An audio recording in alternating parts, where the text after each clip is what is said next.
Sa isang banda, sinasabi ng palasyo, okay lang ang Pangulo, nagpapagaling.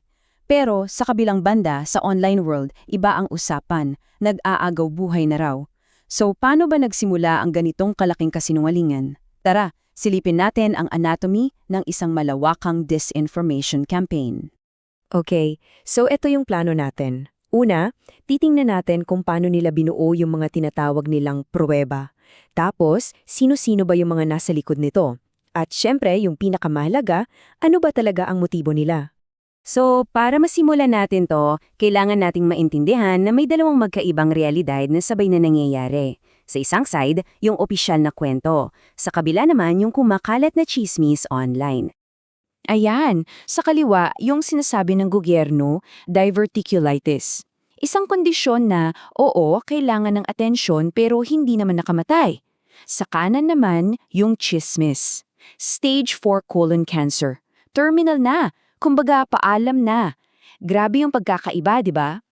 At kung titingnan nyo yung official timeline ng palasyo, parang ang simple lang ng kwento, di ba?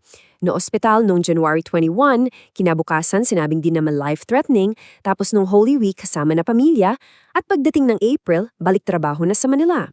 Straightforward. Pero, hindi ito yung kwentong pinili ng iba na paniwalaan at ikalat. Okay, dito na tayo sa para sa akin pinaka-fascinating na part. Paano ba yung isang kasinungalingan nagiging katotohanan sa mata ng marami? Paano nila naibenta yung kwento ng cancer na to? So, itong buong kampanya, nakatayo lang pala sa dalawang ebidensya. 2 piraso lang na ginamit para magtanim ng pagdududa. Tignan natin kung gaano ba talaga kadaling gumawa ng tinatawag nilang katotohanan. Exhibit A. Nagsimula lahat sa isang tanong galing kay Harry Roque. Does the president have colon cancer? Yan yung tanong niya, sabay turo sa isang square bulge daw sa isang litrato. Ang pahiwatig, baka may tinatagong colostomy bag. Pero, heto na yung punchline. Nung binalikan yung buong video, hindi yung pinutol na picture, kundi yung video mismo, wala. Walang umbok. Ikinaway pa ng Pangulo yung 2 kamay niya. So yun, gumuho agad yung unang ebidensya. Okay, so sablay yung una, di ba? Well, itong pangalawa mas grabe. Exhibit B, isang peking MR as in completely fabricated na medical certificate. Naging sobrang lala nito na yung mismong St. Luke's Medical Center na pilitan ng maglabas ng public advisory. At ang sabi nila, in all caps pa, the document is fake and falsified. Mismong ospital na ang nagsabi. So bakit ginawa to? Well, nung tinanong yung isang vlogger na si Jack Argota kung bakit niya shinare yung peking dokumento, simple lang yung sagot niya, for the engagements. Walang remorse, walang pagsisisi, ang mahalaga lang, views, likes, shares, yung atensyon. Nakakabahala, di ba? So, malinaw na hindi lang ito gawa ng isang tao o isang vlogger na naghahanap ng engagement. Ayon sa mga sources, mayroon talagang isang network, isang organisadong grupo na sabay-sabay na nagtulak nitong kasinungalingan. At sino-sino ba yung mga nasa network na to? Well, halo-halo. May mga datihang opisyal, mga broadcasters, mga vloggers, at syempre mga specific na YouTube channels at Facebook pages na parang ginawa talaga para sa ganitong trabaho. At para mas maging malinaw kung gaano ka-artificial yung pagpapakalat, may isang pag-aaral yung cybersecurity firm na Syabra.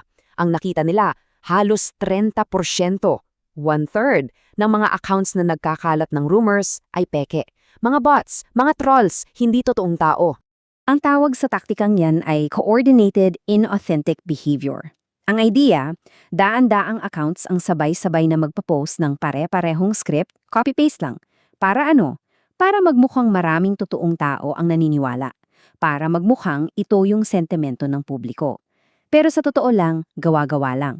So okay, may peking ebidensya, may network, may mga bots, pero bumabalik tayo sa pinakamalaking tanong. Bakit?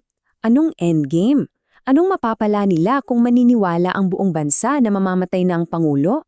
Well, ayon sa mga source, yung sagot makikita raw sa ating saligang batas, sa line of succession. Kasi simple lang ang nakasulat sa Constitution. Pag nawala ang presidente dahil namatay o hindi na kaya magtrabaho, yung vice-presidente ang aangat agad. Automatic, walang eleksyon, walang kampanya, walang gastos, diretso na sa pwesto. At yung shortcut na yon, ayon sa analysis, ang siyang daan para makamit ang ilang political goals. Una, para makuha ang pagkapangulo. Pangalawa, para maiwasan yung mga aligasyon ng korupsyon. At pangatlo, para mapigilan ang anumang kooperasyon sa International Criminal Court or ICC. Okay, so matapos yung lahat ng gulo online, syempre may kasunod yan sa totoong buhay. Punta na tayo sa huling chapter, yung legal na crackdown. At kailangan nating tandaan, hindi biro yung mga kaso dito. Para sa cyber libel dito sa Pilipinas, pwedeng umabot ng hanggang 12 taon ang kulong. At take note, non-probationable yan. Ibig sabihin, kulong ka talaga. At hindi lang to pananakot, talagang may mga kinasuhan. Nandiyan sina Jay Sonza at kay Eric Salais noong February 16, si Jack Argota noong February 24, at pati na rin yung page na Malasakit News Pilipinas noong April 7. Sunod-sunod. At alam nyo ba, gumawa pa ng isang hindi pangkaraniwang hakbang yung gobyerno. Nanawagan sila mismo sa publiko. Sabi nila, ipunin nyo lahat ng ebidensya ng fake news, ipadala nyo sa amin at kakasuhan namin sila. Kumbaga, naging crowdsourced yung paghahanap ng ebidensya.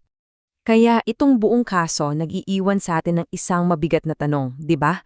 Kung yung paghahabol ng isang vlogger sa engagement ay nauuwi na sa kasong kriminal, saan na nga ba yung linya? Saan nagtatapos ang free speech at nagsisimula ang krimen? At sa susunod na mag-share ka, baka sulit itanong sa sarili, ano ba talaga ang halaga ng isang click?